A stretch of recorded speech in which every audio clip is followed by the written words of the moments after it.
बंगाल की राजनीति में एक बार फिर हलचल तेज हो गई है। दशकों बाद ऐसा लग रहा है कि मुस्लिम वोट बैंक को लेकर बड़ा सियासी संग्राम शुरू होने वाला है।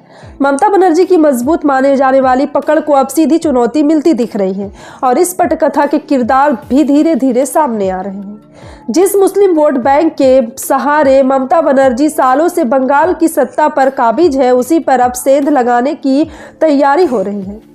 नई पार्टियां, पुराने नेताओं और नई सियासी दोस्ती ने तृणमूल कांग्रेस की टेंशन बढ़ा दी है। तो पूरा मामला क्या है? दरअसल तृणमूल कांग्रेस से निलंबित विधायक हुमायूं कबीर अब अपनी नई पार्टी यानी राजनीतिक राह पर निकल पड़े। नई पार्टी बनाने के बाद उनके संपर्क में AIMIM प्रमुख असदुद्दीन ओवैसी और ISF नेता अब्बास सिद्दीकी बताए जा रहे हैं। अगर ये तीनों नेता एक साथ आते हैं तो बंगाल की राजनीति में बड़ा उलटफेर हो सकता है। जी हां, आपको बता दें ममता बनर्जी की चिंता क्यों बढ़ी है। अब तक बंगाल में मुस्लिम वोटों का बड़ा हिस्सा तृणमूल कांग्रेस के साथ रहा है। चुनाव में यही वोट बैंक ममता की सबसे बड़ी ताकत माना जाता रहा है। लेकिन अगर ओवैसी, अब्बास और हुमायूं की तिकड़ी बनी तो मुस्लिम वोटों में बंटवारा तय माना जा रहा है। ओवैसी फैक्टर क्या करेगा असर? ओवैसी पहले भी कई राज्यों में मुस्लिम वोट बैंक पर असर दिखा चुके हैं। बंगाल में उनकी एंट्री से पहले ही TMC सतर्क थी और कुछ डर का माहौल भी था।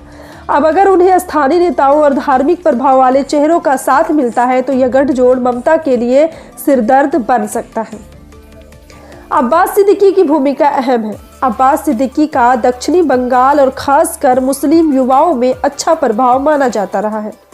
2021 के विधानसभा चुनाव में भी उन्होंने TMC को नुकसान पहुंचाया था। ऐसे में अगर अब्बास फिर से सक्रिय भूमिका में आते हैं तो समीकरण बिगड़ सकते हैं। हुमायूं कबीर क्यों है अहम? हुमायूं कबीर पहले तृणमूल के भरोसेमंद नेताओं में गिने जाते थे, लेकिन पार्टी से निलंबन के बाद उनका रुख बदल गया है। स्थानीय स्तर पर उनकी पकड़ और जमीनी नेटवर्क इस संभावित गठबंधन को मजबूत बना सकता है। क्या वाकई ममता को होगा नुकसान? राजनीतिक जानकार मानते हैं कि अगर यह तिकड़ी चुनाव से पहले जमीन पर उतरती है तो ममता बनर्जी की राह आसान नहीं रहने वाली है।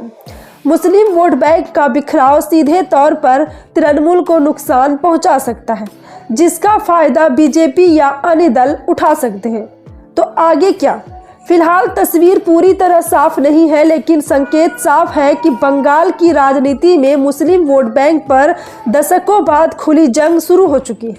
आने वाले दिनों में यह देखना दिलचस्प होगा कि यह सियासी महाभारत किस मोड़ पर जाकर खत्म होती है। तो आपका इस पूरी खबर पर क्या कहना है, कमेंट में जरूर बताइए। वीडियो को लाइक कीजिए, चैनल को सब्सक्राइब करना मत भूलिए, बेल आइकन प्रेस कीजिए ताकि आने वाले हर न्यूज़ की अपडेट सबसे पहले आप तक पहुंचे। जय हिंद।